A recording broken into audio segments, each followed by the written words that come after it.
Cuando se habla de un milagro, se habla de un acontecimiento extraordinario que naturalmente no se puede explicar. El término milagro no es científico, es teológico. Explica un acontecimiento que no encuentra explicación en el concepto natural y humano. En el caso de un milagro eucarístico, estamos hablando de una hostia consagrada, confeccionada en harina, en trigo, y esta sustancia tiene una efusión. Efusión es el brote de una sustancia, y la efusión es de una sustancia rojiza, que luego se identifica como sangre humana. Esto quiere decir que no es proporcional, no es lógico que en una pizca de pan tengamos brote de sangre humana.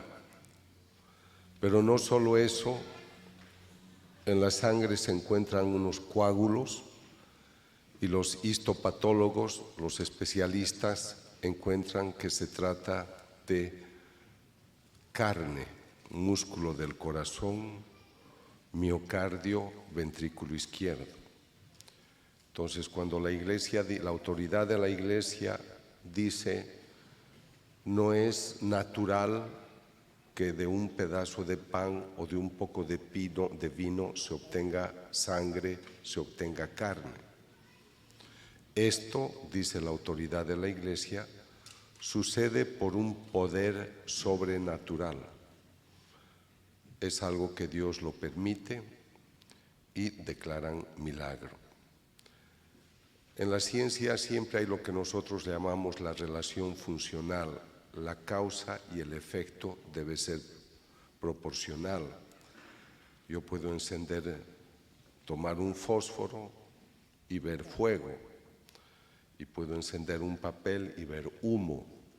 Todo eso ustedes lo entienden fácilmente. Pero si yo enciendo un fósforo y empieza a salir agua, ustedes dicen, ¿qué es eso? ¿Qué está sucediendo? Yo he estudiado imágenes sagradas que exudan un líquido rojo, un líquido aceitoso.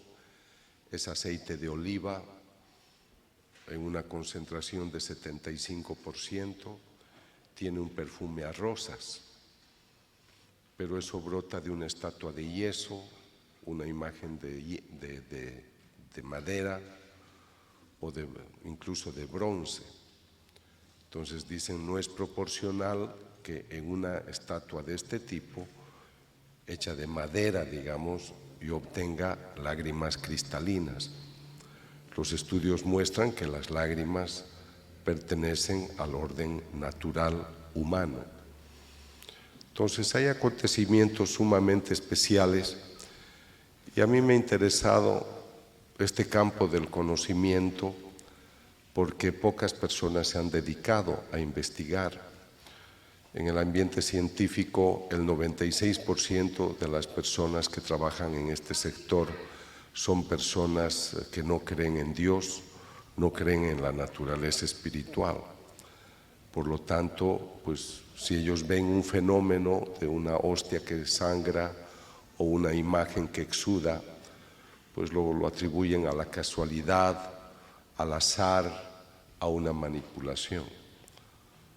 Yo me introduje en este campo estudiando unas imágenes, una imagen que sangraba en Bolivia, pero no lo hice por fe, porque yo era ateo en esa época. Yo he sido ateo hasta los 44 años. Lo que me ha convertido ha sido entrar a este campo de investigación. Cuando me interesé por una imagen que exudaba, les estoy hablando del año primero 92 y luego 95, yo pensé que las imágenes exudaban porque los propietarios de la imagen o gente de ese entorno tenían poderes mentales. Se llama telergia, una capacidad a distancia de producir algo. Entonces, como yo era ateo, yo pensé, debe haber un poder mental que hace esto. Pero al descubrir que la sustancia que brotaba eran lágrimas humanas, que era sangre humana, pues comprendí de que había algo distinto.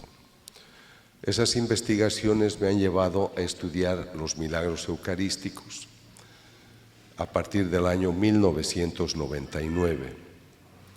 Entonces son 19 años que trabajo este tema y estoy muy complacido de compartir con ustedes esta noche, porque si son creyentes es el tema que más puede llenar la vida de un católico, porque el Catecismo de la Iglesia Católica enseña que el centro y culmen de la vida cristiana es la Eucaristía.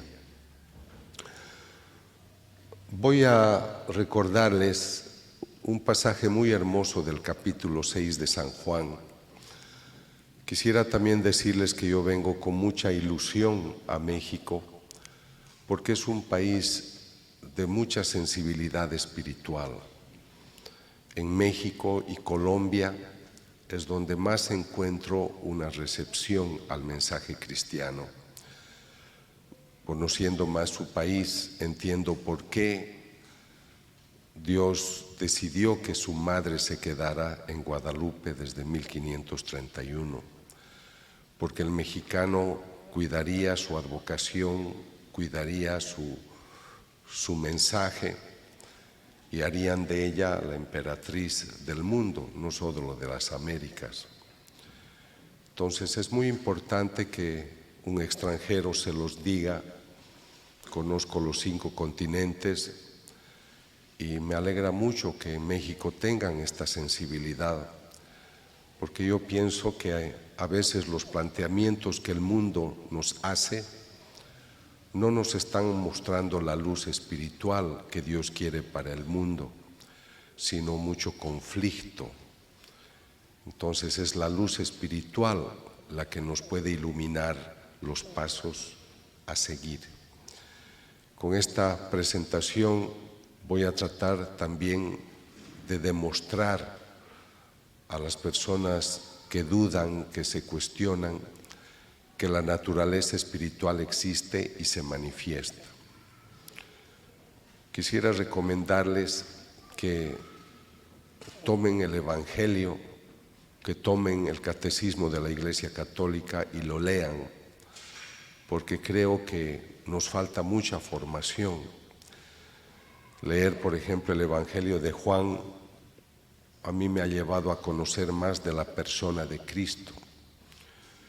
Y cuando vuelvan a sus casas esta noche o mañana, lean el Evangelio de San Juan, el capítulo 6, y a lo largo de su lectura van a comprender que hay un Cristo, un hombre, Dios, que en algunos momentos se muestra desesperado por decirle a la gente: yo soy el pan de vida.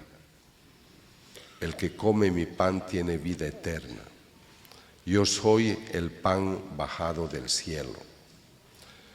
En ese momento mucha gente no le va a entender, por eso le abandonan. El capítulo 6, versículo 66 habla de ese momento en el cual le van a abandonar. Le abandonan muchos. Pero el Señor, viendo que la gente se marcha, mira a los suyos y les dice: ¿y ustedes también se van a marchar? Y aquí viene la respuesta profunda de un hombre que se equivoca muchas veces, que es Pedro.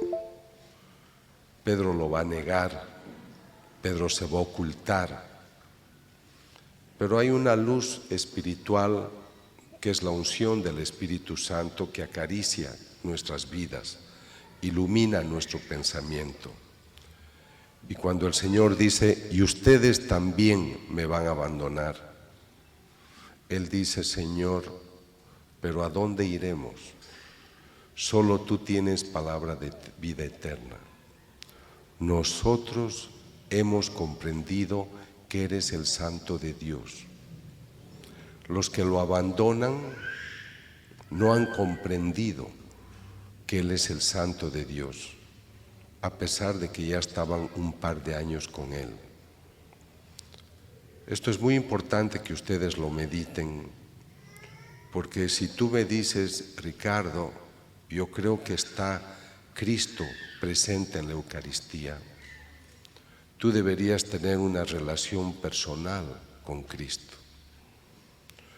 No voy a hacer el ejercicio acá que hice en Guanajuato, donde eran 5,000 personas, pero les voy a hacer el planteamiento.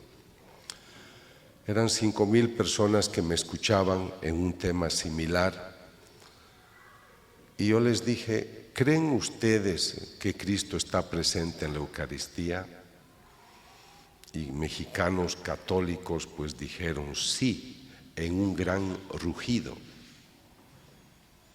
Volví a preguntar, ¿ustedes creen que Cristo está presente en la Eucaristía, cuerpo, sangre, alma y divinidad, que está presente como persona?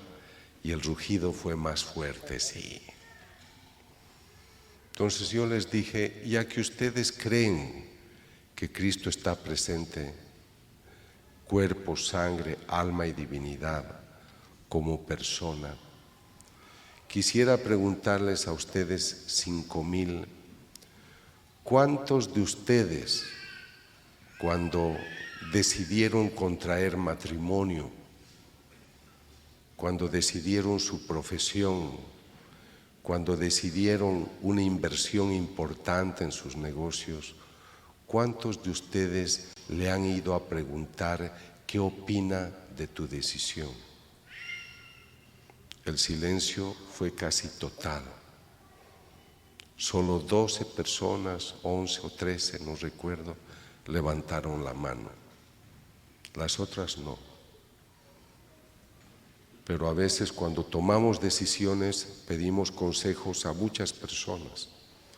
Las llamamos si estamos preocupadas por algo, pedimos un consejo. Si nosotros pensáramos que Cristo es realmente una persona presente en la Eucaristía, tendríamos una relación muy íntima. Y lo más importante, sabríamos reconocer cuando Él nos habla. A veces me toca dictar talleres de una semana o de 5 días y una persona dice en la mesa, me cuesta en la adoración hablarle al Señor. Estar 1 hora me parece muy largo, no sé qué decirle. Entonces yo le dije, usted está aquí en esta mesa 2 horas y no ha dejado de hablar. ¿Cómo me dice ahora que no sabe qué decirle al Señor? Entonces yo les voy a demostrar esta presencia extraordinaria en la Eucaristía. Pero no te tienes que quedar con el hecho sorprendente. Hemos visto unas hostias que sangran, hemos visto un milagro eucarístico. Ustedes tienen que ir más allá, tienen que trascender. Este es un signo divino. Detrás de un signo hay un significado. Detrás del significado hay un autor. Y ese autor es el que se hace cuerpo, sangre, alma y divinidad. Entonces tú estás ante una manifestación de un Dios vivo. Y por eso es que instruye a la gente, yo soy el pan bajado del cielo. Si tú comes de mí tendrás vida eterna.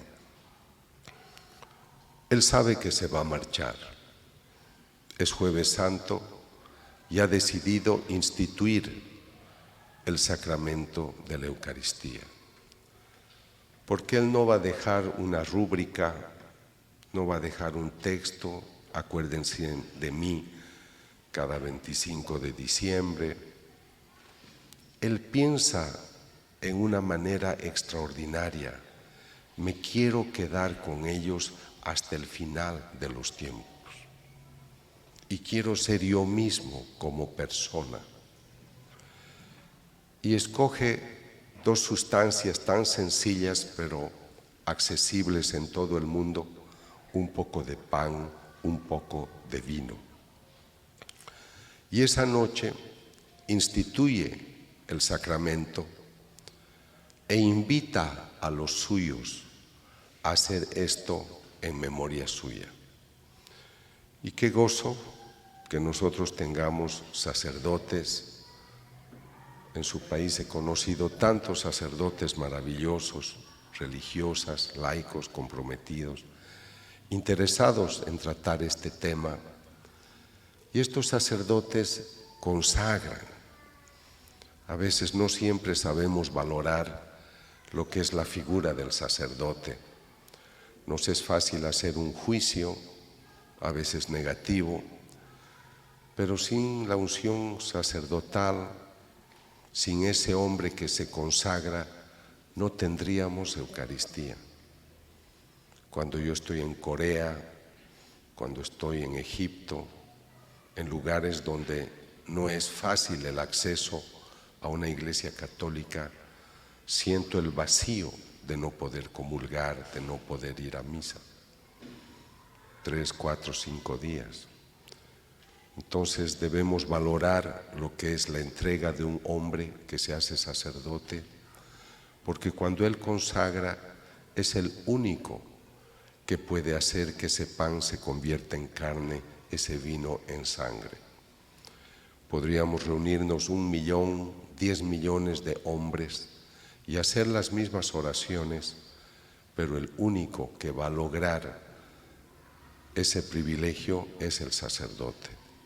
Entonces siempre hay que orar por la santidad de los sacerdotes, hay que orar por las vocaciones sacerdotales. En la Edad Media, cuando una pareja se casaba, hacían una oración muy bonita, la pareja.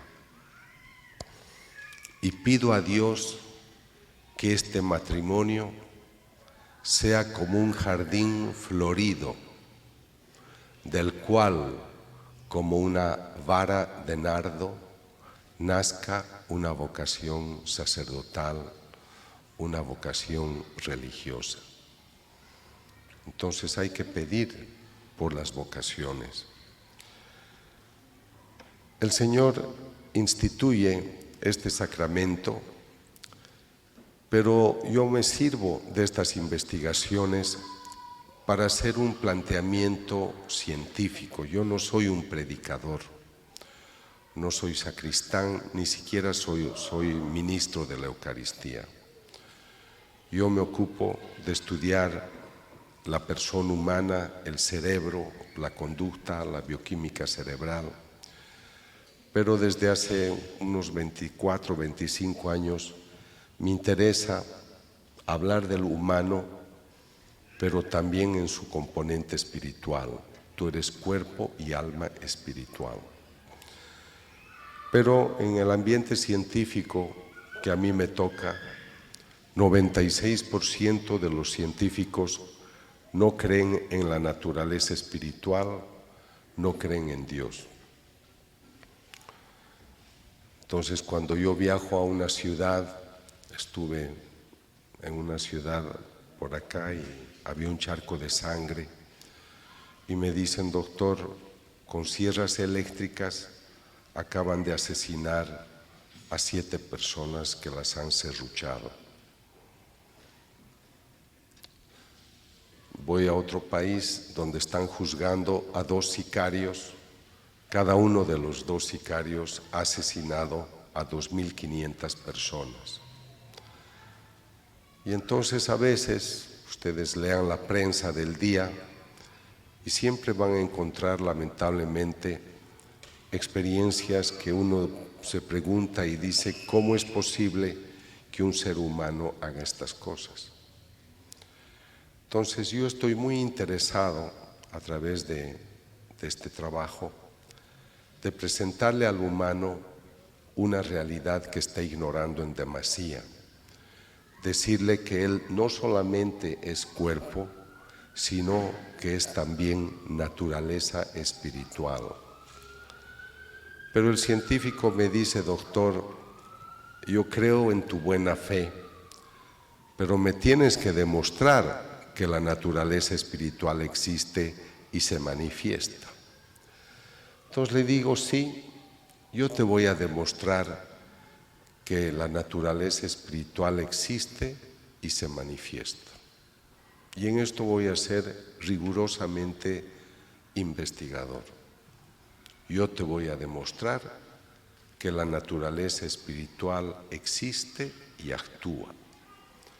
Y lo voy a hacer a través de un signo eucarístico que la Iglesia declara milagro. Para demostrarte que lo espiritual existe y se manifiesta, necesito explicarte el término variable. La variable es una unidad, un elemento que yo voy a aislar, que en este caso es espiritual. Se dice nadie da lo que no tiene, es un axioma. Entonces yo te voy a demostrar que la naturaleza espiritual que tú no puedes ver, que tú no puedes tocar, sí se manifiesta de manera física, de tal manera que tú puedes tocar, pesar y medir. Y se llama variable porque estas unidades que te voy a mostrar, estas variables, crean variaciones, crean cambios. Pero para eso te voy a hablar primero del sacerdote. El sacerdote tiene una variable esencial. Él me dice, doctor Castañón, me llamo Antonio Pérez y soy sacerdote. Y padre, ¿cómo es usted sacerdote? No entiendo. Es que mi obispo me ha ungido con el orden sacerdotal y lo ha hecho por el poder del Espíritu Santo. Hablen ustedes en estos términos a 5,000 médicos totalmente ateos. Se matan de risa. O sea, usted, doctor, me está hablando de un hombre que ha recibido el poder de ser sacerdote a través de las manos de otro hombre que le comunica el Espíritu Santo. Sí, así es. Doctor, estamos en el siglo XXI, por favor, ¿qué ha fumado usted? Le digo, bueno, sonríen, pero este sacerdote me dice que ha recibido la unción del Espíritu Santo a través de su obispo. Aunque no les guste el concepto, digo a los no creyentes, ¿aceptan que es una variable espiritual? Sí.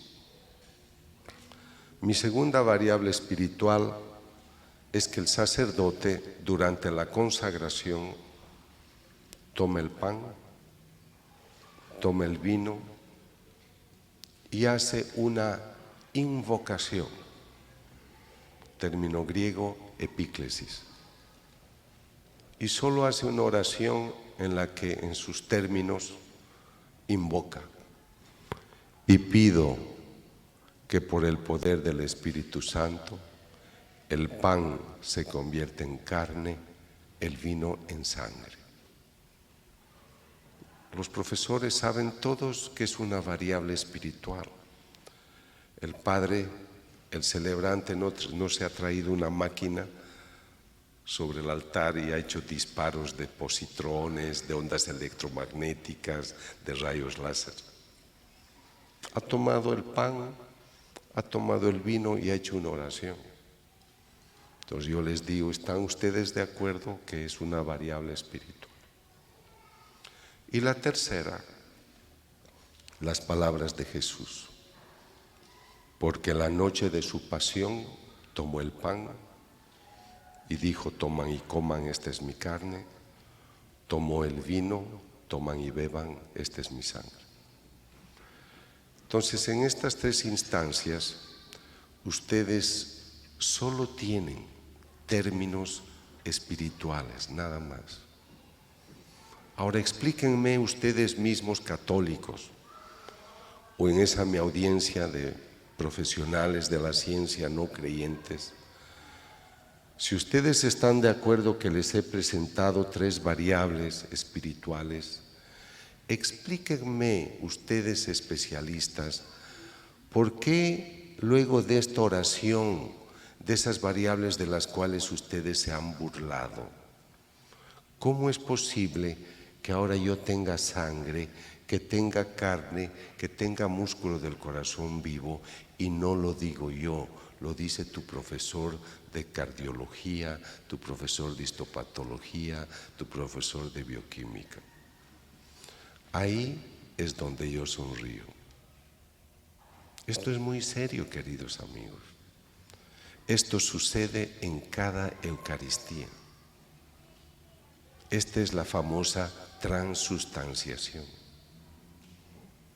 Cuando yo empecé a trabajar estos temas y me introduje para conocer los documentos que afortunadamente están a nuestro alcance, del Concilio de Trento, donde se presentaba como dogma la transustanciación, yo era el primer sorprendido en que yo estaría en grado de demostrarles que la transustanciación ocurre y que es una realidad. Ustedes lo creen por fe, por eso comulgan. Pero yo te podría demostrar que ese pan consagrado realmente se convierte en la carne, en la sangre. Y eso me lleva a esa frase extraordinaria de Juan 6:51. El pan que yo te daré es mi carne. Cuando yo hablo a los no creyentes, me alegra decirles, el Dios del que yo te hablo no es un Dios inventado por la literatura, no es como Zeus, no es como el Olimpo griego o romano o egipcio. Este Dios del que te hablo es el que ha hecho todo. Y ustedes como católicos creyentes, que ciertamente no les faltará una preocupación, un deseo, a veces nos sentimos abandonados, nos sentimos desesperados. Es muy importante entender a un Dios vivo, persona. ¿Cómo me va a decir una persona católica, estoy desesperada que estoy pensando matarme? Y soy muy católica. Entiendo que tienes tus angustias y tus preocupaciones, pero ¿por qué no vas a reclinar tu cabeza al corazón de Jesús o de su madre? Porque son personas que están muy atentas a las solicitudes de sus hijos, porque son buenos padres. Solamente que tú no estás convencido de que eso es una realidad. El Cristo presente en la Eucaristía es el mismo Cristo que la Virgen concibió. No es otro. Es el mismo que caminó con sus apóstoles, que murió, resucitó y está sentado a la derecha del Padre. Yo cuando miro el cielo o leo libros de literatura o de astronomía, me fascina recordar los textos bíblicos de la creación y saber que ese Dios todopoderoso, esa familia divina que nos han presentado todo a nuestro alrededor, están con nosotros y su Hijo se ha hecho carne y está en cada sagrario. Y si está el Hijo en el sagrario, está el Padre y está el Espíritu Santo. Y ciertamente la Trinidad dirá, ¿y dónde está la mamá? No podemos reunirnos sin ella. Esto es lo fabuloso de nuestra religión. yo la hallo muy completa, pero lo que yo hallo es que son muy pocos los católicos que estudian la Biblia. Son pocos los católicos que conocen el catecismo de la Iglesia Católica. ¿Cómo vas a amar una religión que tú no conoces? Vas a la misa los domingos, aunque no todos los domingos vamos a misa. 85% de los católicos no van a misa los domingos. Y ustedes hagan el experimento al salir de la misa, pregúntenle a la persona, ¿de quién era el Evangelio de hoy? ¿De qué trataba el Evangelio? Y verán que muchos no se acordarán, porque no hacemos la palabra vida. Entonces yo les decía, no quisiera que se queden con el hecho extraordinario de que yo les presente las evidencias de la presencia real de Cristo en la Eucaristía, sino quisiera que descubran a través de esa manifestación tan amorosa a la persona de Cristo.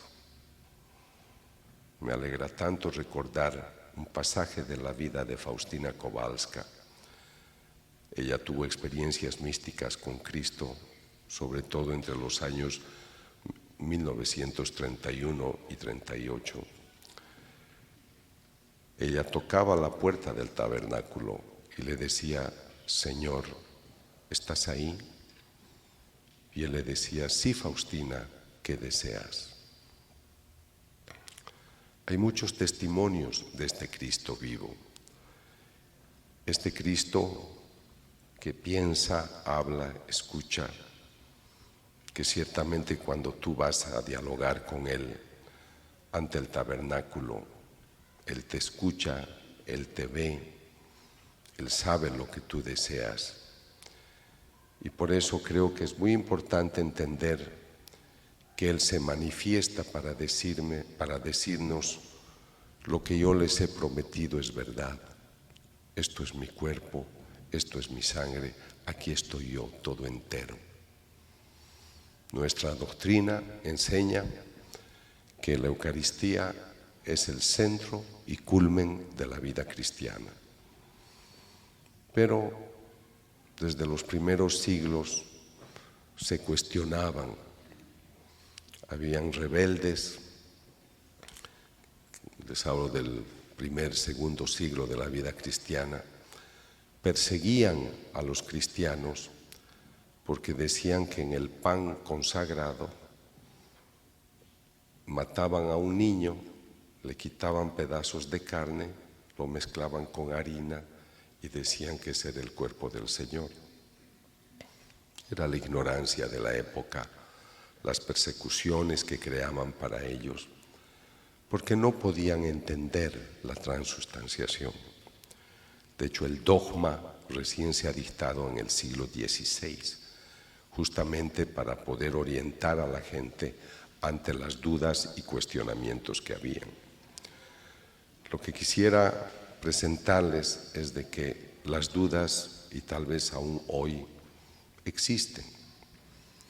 Y el primer milagro eucarístico conocido, el de Lanciano, ocurre en el siglo VIII, justamente en una población a 200 kilómetros al este de Roma, Lanciano, donde un sacerdote de la Orden de San Basilio dudaba si Cristo estaría presente en la Eucaristía. Dudaba, pero era honesto, porque él decía, yo dudo, pero ¿cómo puedo dudar si soy sacerdote? Entonces él invocaba ayuda a Dios y le concedió el favor de que durante una celebración la hostia sangró, el vino igual, y es lo que se conserva hasta el día de hoy en Lanciano. Yo he viajado 2 veces para revisar los documentos de la época, pero en los años 1970 el profesor Odoardo Linoli fue invitado para estudiar la hostia, determinando que lo que fue hostia se convirtió en músculo del corazón, miocardio, ventrículo izquierdo, y lo que era el vino se ha convertido en sangre. Quisiera que tengan presente que el tipo de sangre es AB y eso es fundamental para todo lo que yo les voy a hablar después. El siguiente caso se conserva en la Catedral de Orvieto, pero sucede en una pequeña población bolsena en el siglo XIII, cuando un sacerdote, Pedro de Bohemia, también dudaba. Y al dudar, él volvía a Bohemia, hizo un peregrinaje a Roma y celebró la misa en el altar de Santa Cristina, y el Señor le hizo el favor de que la hostia sangrara. Envolvió la hostia en un corporal, que es el que se conserva hasta el día de hoy, y el Papa Urbano IV, que estaba cerca, al ver este acontecimiento, decidió instituir la famosa fiesta de Corpus Christi. Entonces acá tenemos dos milagros importantísimos. Hay uno que ocurre poco antes del de Bolsena, en Daroca, donde 6 hostias tienen una efusión. Entre el siglo VIII y el siglo XIII hay 3 milagros eucarísticos. A mí me sorprende que desde 1999 al presente, en 19 años, yo tengo 15 casos. Entonces yo noto una preocupación del Señor por decir, sabes, dile a la gente que yo estoy presente en la Eucaristía. Mi interés por estas investigaciones empieza el año 99, cuando el cardenal Jorge Bergoglio, arzobispo de Buenos Aires, me invita a estudiar 2 hostias que tuvieron efusión, una el año 92 y otra el 96. Y aquí quisiera hacerles una pequeña aclaración, que ya habiendo investigado tantos fenómenos, yo noto que cuando el Señor hace una propuesta y la gente no le hace caso, Él insiste. Tuvieron en Buenos Aires, en la misma parroquia de Santa María, una efusión el año 92. Pero luego, como no se hizo nada, el 96 en la misma parroquia vuelve a ocurrir. Y tengan presente este mecanismo para cuando yo trate de la hostia de Chilpancingo, Chilapa. Estuve en Buenos Aires el año 99 para conferencias y el padre Eduardo Graham, que estaba ocupado en la parroquia de Santa María, me dice, doctor, tenemos 2 hostias que han tenido efusión. Ellos me buscaron porque en Bolivia yo había estudiado esta imagen de yeso que exuda lágrimas cristalinas y sangre humana. Y después de muchos años de trabajo hemos demostrado que la sustancia es sangre humana, tiene ADN humano, hay piel humana, glóbulos rojos, glóbulos blancos. Y realmente pues hay elementos naturales que la ciencia no puede explicar cómo pueden existir en una imagen de yeso de 33 centímetros de alto por 18 de ancho, confeccionada, repito, en yeso. Cuando yo hago estos estudios, trato de decirle a la gente que la fe no teme a la ciencia. Nosotros creemos por fe. El Catecismo de la Iglesia Católica define la fe como una adhesión libre y voluntaria a la verdad revelada, porque confías en quien la revelaba. Entonces, si tú te adhieres a una verdad que alguien te la pone de manifiesto, tú no necesitas pruebas, porque confías en quien la dice. Y si Cristo, el Hijo de Dios, dice yo soy el Hijo de Dios, pues yo le creo. Pero hoy nos hemos vuelto muy racionalistas. Entonces, la ciencia puede ayudar a determinar si algo es verdad o no. A través de la ciencia he descubierto falsas imágenes que exudaban falsas hostias, falsas apariciones. No he podido estudiar todas, primero porque yo me tengo que financiar solo todo y no se puede hacer tanto estudio, y segundo porque solo estudio a pedido de la autoridad de la Iglesia.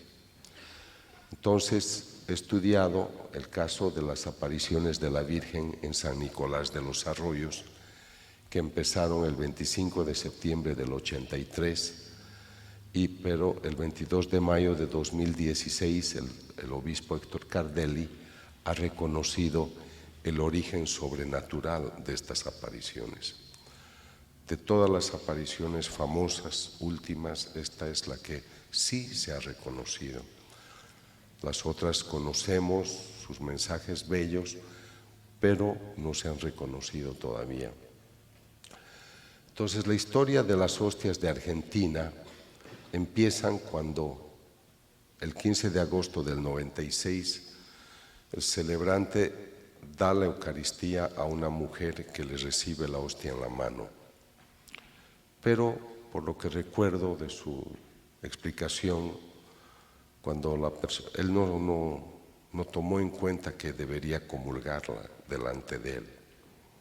Entonces la persona se fue con la hostia en la mano y en vez de comulgarla la dejó sobre una mesa donde había un candelabro cuya base era de arena. Entonces dejó la hostia sobre la arena y se salió.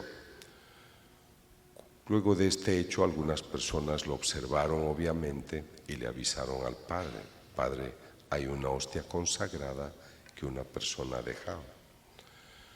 Cuando yo entrevisté al sacerdote, me dice: yo quería comulgarla a la hostia, pero estaba llena de piedrecitas de arena. Entonces la puse en agua para que se pueda disolver, porque es norma. Y en vez de disolverse, la hostia se fue convirtiendo en una sustancia rojiza. Cuando yo fui a investigar, me explicaron que aparte de esta hostia que exuda el 96, tienen otra que tuvo efusión el 92. Y me muestran los primeros certificados de una doctora Adelma Sassó, que era una doctora de la zona. Y en su informe ella explica que esto es sangre humana, pero lo que a mí más me llama la atención es que ella ha obtenido lo que se llama la fórmula leucocitaria. Esta fórmula te está exponiendo los porcentajes de los distintos tipos de glóbulos blancos, leucocitos, que hay en la sangre.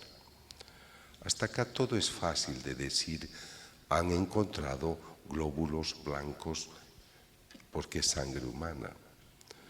Pero lo que a mí me sorprende y me anima a hacer la investigación es que la doctora ha hecho el estudio el 92 y el 95 repite la investigación y descubre que los glóbulos blancos están intactos.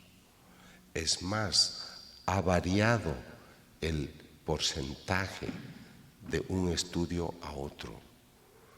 Los glóbulos blancos se comportan como si estuvieran en el cuerpo de una persona humana. Si aquí hay algún profesional del campo, sabe muy bien que los leucocitos fuera del organismo, a los 5 minutos o a los 60, por un proceso de apoptosis, se autodestruyen. Lo que les estoy mostrando es como si tú fueras al río, te coges un pescadito, lo llevas a tu casa y vive contigo fuera del agua 3 años. Entonces, ustedes me pueden decir, doctor, podría ser que alguien le ha puesto sangre a la hostia. Y yo te digo, sí, puede ser, yo no estaba en el lugar. Pero ahora explícame tú, ¿cómo hace, si alguien le ha puesto, cómo hace para conservar la sangre fresca durante 3 años sin ningún tipo de preservante? Es más, cuando me dan a mí las muestras, a una de ellas, la del 96, la han puesto en agua, que es el peor medio para conservar algo porque destruye más. Entonces, vean ustedes, aquí hay una evidencia importante de aquello que pues ocurre ya y que vale la pena investigar. El estudio me ha tomado 6 años, hemos ido a muchos laboratorios en 4 continentes y los laboratorios han puesto en evidencia que se trata de sangre humana con ADN humano. El doctor Federico Zugibe, en el año 2004, era uno de los más famosos médicos forenses especialistas en corazón. Cuando él ve estas láminas, estos slides, dice: su paciente ha sufrido demasiado. Los estudios que hacemos son a ciegas, ellos no saben que esto viene de una hostia. Su paciente ha sufrido mucho. Tengo 2 colegas que han viajado para presentarle el material. ¿Por qué dice usted que el paciente ha sufrido mucho? Porque las estrías están dobladas, están separadas. Parece que a su paciente le han dado un ataque al corazón, posiblemente a causa de un severo golpe en el pecho a la altura del corazón.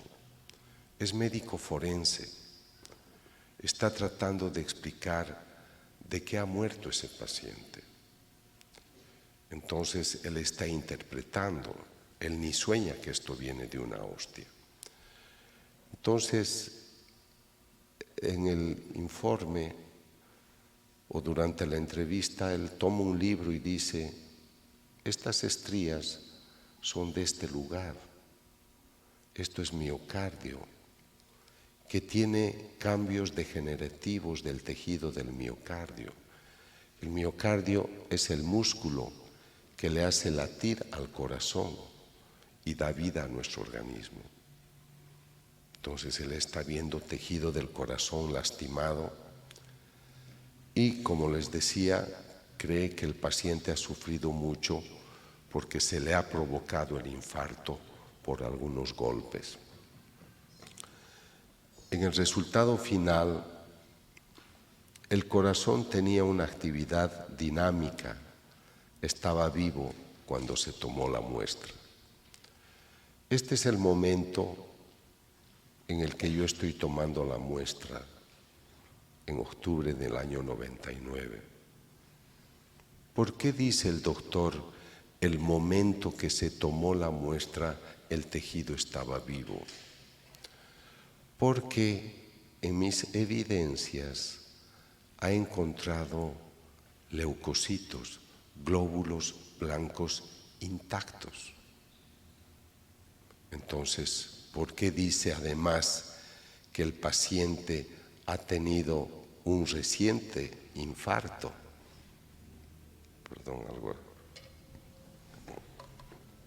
El doctor ha dicho, el tejido estaba vivo porque ha encontrado glóbulos blancos. Y él en su informe piensa que el paciente ha tenido recientemente un infarto al corazón. O sea, él piensa que el paciente, cuyo caso está estudiando, ha muerto hace poco. Imagínense ese pobre hombre cuando se entera que nuestro paciente se ha muerto hace 2000 años. Esto es dramático porque ellos no pueden entender que esto provenga de una hostia consagrada. El viernes 17 de marzo del 96 presenté los resultados al cardenal Jorge Bergoglio. Y fue él el que me animó. Usted tiene la evidencia de que Cristo está presente en la Eucaristía y tiene una evidencia científica. Hable de ello, que los sacerdotes entiendan el privilegio que Dios les ha concedido, que las religiosas entiendan que tienen el privilegio de cuidar esta sacrosanta presencia de Dios. Y al laico, dígale que la palabra de Dios se cumple. El pan que yo te daré es mi carne. Luego de hacer este estudio, fui invitado por el obispo Alejo Zavala, obispo de Chilpancingo, Chilapa, en el estado de Guerrero, para estudiar una hostia que tuvo efusión en octubre del año 2006, 22-23 de octubre, en Tixla. El sacerdote Raimundo Reina había sido invitado por el padre Leopoldo Roque a dictar un retiro espiritual a un grupo de unas 800 personas. Cuando ya celebraban la misa, el padre Raimundo pidió que una religiosa le ayudara a dar la comunión, y cuando ella ya había suministrado la hostia a algunas personas, notó que una hostia tenía efusión de un líquido rojizo. Entonces, el padre en ese momento mostró la hostia a todo el público. Cuando yo vine a Tijuana a entrevistarlo al padre Raito, yo le pregunté y le dije: padre, ¿por qué usted mostró la hostia a toda la gente? Usted sabe que esto se trata con reserva.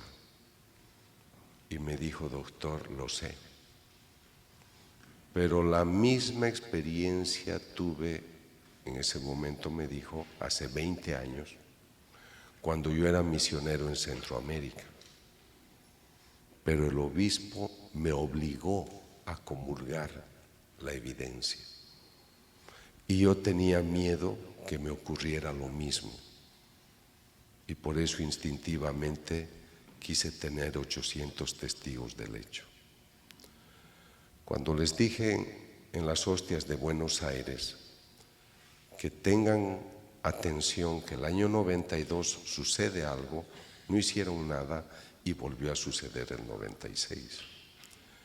Entonces, en el caso del padre Raimundo, le sucedió una vez hace más de 20 años y luego le vuelve a suceder.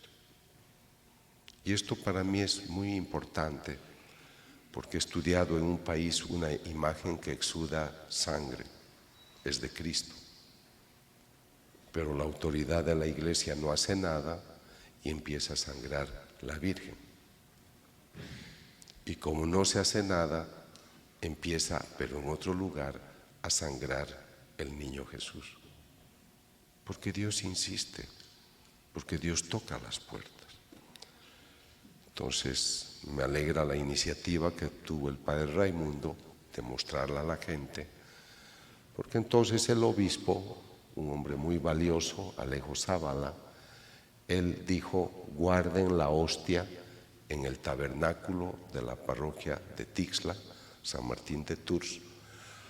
Mientras tanto hago una comisión de investigación teológica y esperemos el momento para hacer una investigación científica.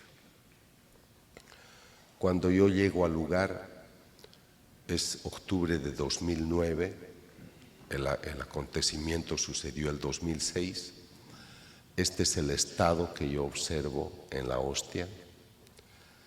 Pero el padre Monseñor Alejo es un hombre muy lúcido y me dice: doctor Castañón, yo no me puedo equivocar, necesito eliminar cualquier cuestionamiento. Lo primero que me dicen es: alguien ha puesto la sangre en esa hostia. Habrá un modo de identificar si la sustancia viene del interior o alguien la ha puesto por fuera. Me fui a los laboratorios forenses de la policía, estuve muchas horas con ellos y descubrieron que la sustancia brotaba de la parte media de la hostia y se dirigió hacia la parte superior. El origen era interno, no era externo. Este es el primer estudio del año 2009, pero el 2012 otro laboratorio que yo contraté para hacer investigaciones descubrió lo mismo, indicando que la dirección es de adentro hacia afuera. O sea, tengo dos pruebas que ponen en evidencia de que la sustancia brota del interior. Tengo un libro que se intitula Crónica de un milagro y al final hay más de 30 páginas con todo el certificado, los certificados que justifican todo lo que yo les estoy diciendo. Están los certificados médicos, la sustancia es sangre humana y el tipo de sangre es AB. Es el mismo tipo encontrado en Lanciano, es el mismo tipo encontrado en la Sábana Santa de Turín. Acá gozan lo que van a ver, porque esto es un milagro lo que van a ver. Han colocado los expertos unas partículas de pan y están obteniendo una sustancia que se llama hemoglobina. La hemoglobina es una heteroproteína que lleva oxígeno a los tejidos y sirve para la eliminación del anhídrido carbónico de los pulmones. Para tener hemoglobina yo necesito un laboratorio. Esa hemoglobina se adhiere a los glóbulos rojos y es lo que permite que lleve oxígeno a los tejidos. Pero lo que ustedes tienen que preguntarse, ¿cómo es posible que en unas partículas de pan se establezca un laboratorio que produce hemoglobina? Estas cosas uno tiene que plantearse para entender el alcance de lo que estamos observando. Les he explicado que esta hostia tiene efusión en octubre del 2006. Me la entregan a fines de octubre de 2009 y en febrero de 2010 yo quiero investigar si encuentro algo debajo de la sangre ya coagulada. Y descubrimos que debajo de la sangre coagulada hay sangre fresca. Esto sorprende a cualquiera, pero yo le di mucho más valor en un congreso que tuvimos el año pasado en Guatemala, cuando el profesor Mauricio Balbuena de la Universidad Internacional de Barcelona dijo: el doctor Castañón nos ha mostrado que debajo de la sangre coagulada hay sangre fresca. No deben pensar que se trata de una pieza de gelatina de sangre conservada. Tienen que pensar que si aquí hay sangre fresca es porque se está produciendo sangre constantemente. O sea, la hostia actúa como un cuerpo vivo que está creando un mecanismo que se llama hematopoiesis, que es crear los elementos formes de la sangre, glóbulos rojos, glóbulos blancos y plaquetas. Este es un macrófago, un glóbulo blanco, espumoso. Estos son glóbulos blancos y estas manchas son glóbulos rojos. Aquí están los certificados. Estos dos doctores son totalmente ateos.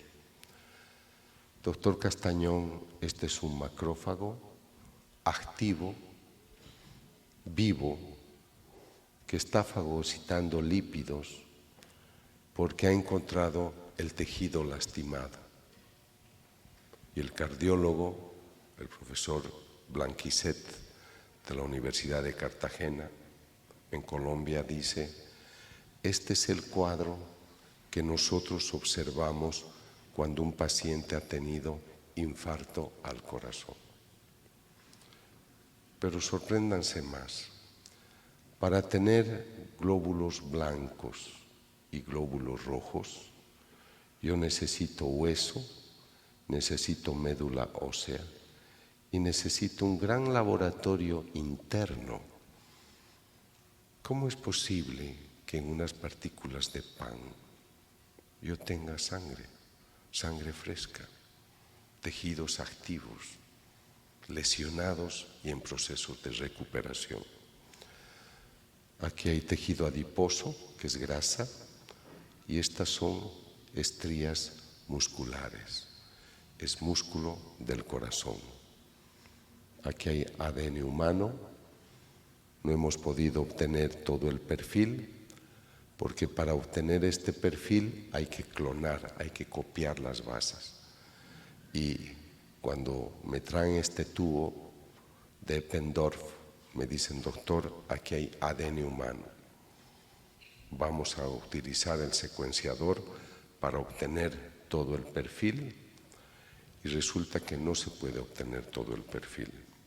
Si yo tomo sangre de ustedes o una célula, puedo obtener todo esto porque las bases se pueden copiar. En 15 estudios que hemos realizado, esta sangre especial no se deja copiar, no se deja clonar. Por eso es que no se puede obtener todo el perfil, es única, pero sí tenemos el dato suficiente para decir que aquí hay ADN y se trata de ADN humano. He visitado algunas fábricas de hostias, nunca ha sangrado una hostia no consagrada. Entonces yo les decía, yo les voy a demostrar que la naturaleza espiritual existe y se manifiesta. Y les estoy demostrando a través del milagro eucarístico. El sacerdote toma el vino y se convierte en sangre, toma el pan y se convierte en carne. Ustedes tienen la bendición de haber tenido un obispo muy valiente, muy humilde, muy santo, que es el obispo Alejo Zavala, y el 12 de octubre de 2013, en una declaración solemne, reconoce el carácter sobrenatural del milagro eucarístico de Tixla, Chilpancingo, Chilapa. Sé que van a querer mis libros, no los tengo, pero si escriben a la tienda del discípulo.com, ahí los tienen. Luego les daré una dirección en México también.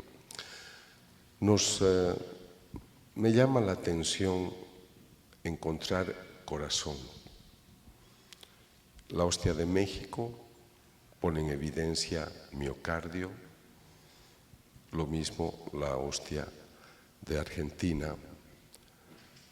Entonces, esto me lleva al siglo XVII, a la experiencia de Margarita María Lacoco. El Señor se le aparece a ella y le muestra su corazón. Margarita, este es el corazón que tanto ha amado a los hombres, pero en compensación, lo único que recibe es ingratitud. Pero lo que más me conmueve es que esa ingratitud provenga de aquellos hijos que se dicen míos. Conozco muchos sacrilegios que se hacen a la presencia de Cristo. Entonces, por eso le pide a ella ya en esa época que haga reparación por las ofensas a esta presencia eucarística. Pero yo creo que además de todo ello, lo que el Señor está tratando de decirnos es que su palabra se cumple. Los teólogos que me asesoran me dicen: doctor, un milagro sucede para confirmar que aquello que tú crees es verdad. Tú crees que aquí está presente el Señor, cuerpo, sangre, alma y divinidad, y aquí tienes la evidencia. Y esta es la cita de las que les hablaba antes: el pan que yo te daré es mi carne. Y nos sigue entregando su corazón. ¿Por qué, ya para concluir, por qué me he interesado de hacer este tipo de trabajo? A mí la Iglesia Católica no me paga por lo que hago. Es porque yo creo que el humano debe reconocer un gran descuido con su vida espiritual. Yo he tenido aquí en México la experiencia de sicarios que después de descubrir la vida espiritual en sus vidas han dejado de matar. Hombres violentos que maltrataban a sus hijos, a sus esposas, han cambiado el momento que han dicho sí a la vida espiritual. Políticos corruptos igual. Entonces yo creo que mi punto de vista trata de decirle a la gente, tú eres cuerpo y alma espiritual. He viajado a Egipto a hablar a los musulmanes o a los budistas en Corea. Yo no le voy a decir al budista, mañana te arrodillas y comulgas. Si quiere hacerlo, que lo haga y que se prepare, obviamente. Pero lo que yo necesito es que el humano se dé cuenta que es cuerpo y alma espiritual. Y a mí me sedujo mucho la frase de Pablo en Gálatas 2, 22, 23, cuando dice, el fruto del Espíritu es el amor, es la paz, es la armonía. Y por eso me animé a escribir un libro sobre el Espíritu Santo, que se llama Cita en el Jordán, porque creo que tenemos que conocer al Espíritu Santo como obra. No es una paloma, aunque se sirve de la apariencia para manifestarse. No es una lengua de fuego, es la tercera persona de la Santísima Trinidad, una persona con todos los atributos. Entonces yo creo que si tú esta noche vas a regresar a tu casa y te vas a ir con esta grata efusión de bienestar, y vas a llegar a tu casa y vas a compartir esta paz interior, la vida en gracia, la bondad, la humildad, el amor. Si tú llevas eso y encuentras eso en tu casa, tú estás llevando los frutos del Espíritu en tu vida. Pero si yo voy a un país donde se mata a la gente, donde la gente es corrupta, donde la gente solo le interesa el amor, el sexo, el placer, y Dios es un gran exiliado, el Espíritu de Dios no está ahí. Y por eso nos estamos lastimando. Por eso matan las personas por un celular. Por eso los hombres pagan por el cuerpo de una mujer. Por eso no estamos bien. A pesar de nuestra cultura, del llamado desarrollo tecnológico, económico, social, yo no pienso que el hombre pueda decir en el mundo, nosotros hemos construido un mundo de amor, de paz y armonía. Y para mí, todo eso tiene que ver con la ausencia del Espíritu Santo en nuestras vidas. Entonces, por eso yo creo que tenemos un gran desafío, y es el de entender que Dios a través de estos milagros nos está obsequiando una evidencia, para que no nos quedemos solamente con la idea y el concepto de fe. Yo he estudiado a místicos modernos y el Señor dice, yo no debería necesitar hacer milagros para que crean en mí, porque ya tienen mucha revelación, pero me rebajo, me abajo, me pongo a su nivel pobre para darles una evidencia. Porque como ya no leen mis libros, porque ya no tienen interés de mi palabra, les muestro cosas extraordinarias para que seducidos por ello, vuelvan a mí. Entonces yo creo que aquí tienen los datos de México para mis libros, y también María Visión los vende mis libros. Entonces yo quisiera dejarles con esta evidencia de un Cristo vivo, presente en la Eucaristía, que está muy interesado de mostrarse presente. Yo recorro los países y me ocurren anécdotas muy curiosas.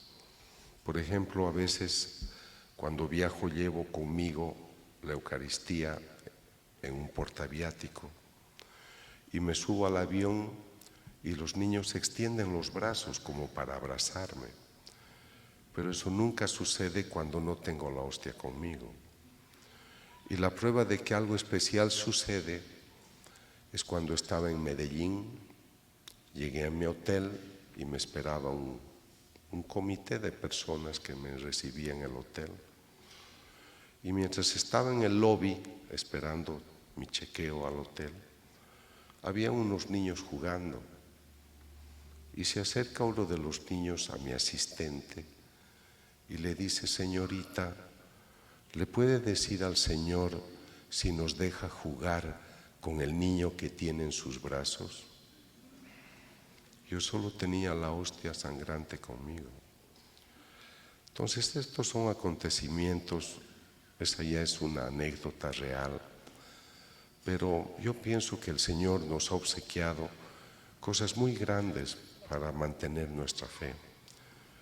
Pero si no nos abrimos a la luz del Espíritu Santo, si no volvemos a las enseñanzas originales, si pensamos que la conquista del mundo es más importante que la conquista de la santidad y del Espíritu, tal vez perdamos el rumbo.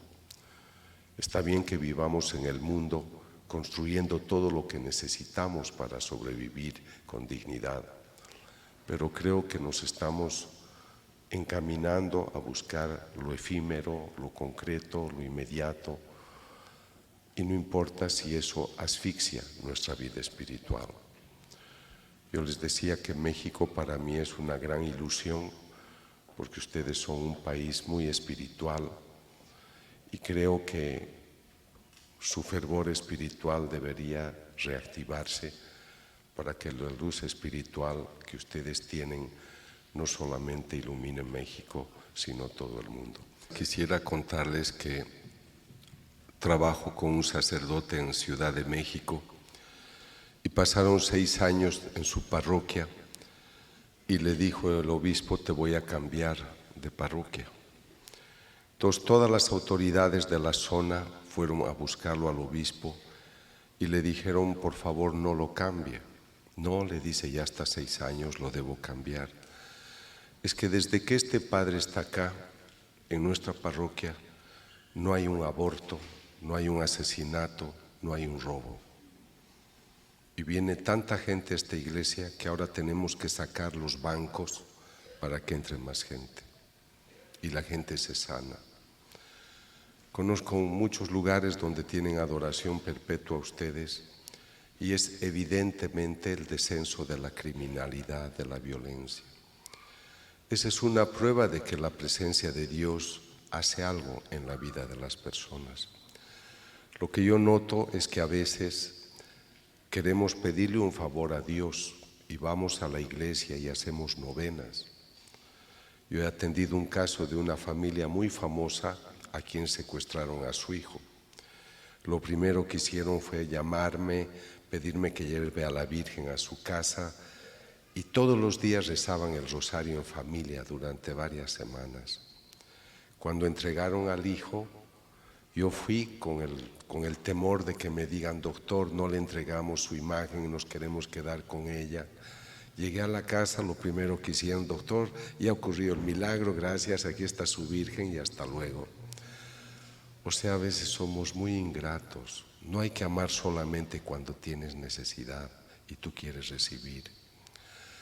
Sería muy largo contarle las experiencias que tengo en los lugares donde la persona da un lugar digno a Dios.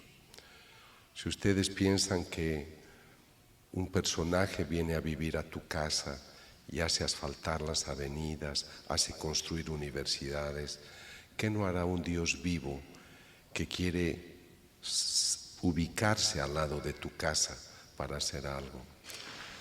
Estuve en un país donde el alcalde de la ciudad era no creyente, pero ese día estaban inaugurando una iglesia muy hermosa.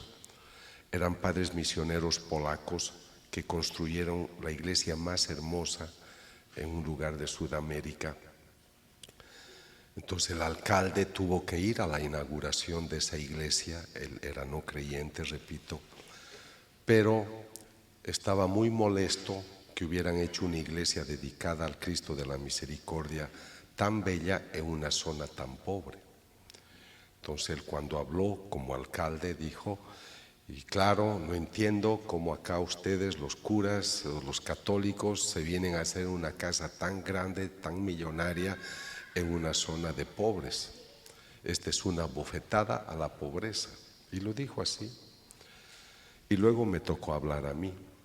Entonces yo dije: me alegra mucho que los padres, con el esfuerzo también del pueblo, han construido esta iglesia, porque siempre al gran huésped, al mejor huésped, uno le da lo mejor. Por lo tanto, aplaudo que los sacerdotes y el pueblo, a pesar de su pobreza, le hubieran construido al Señor esta casa tan hermosa.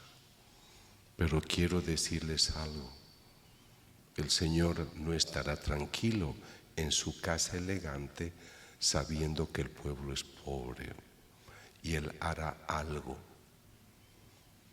No pasó ni un año y descubrieron pozos de petróleo en esa zona y la ciudad es una de las más ricas.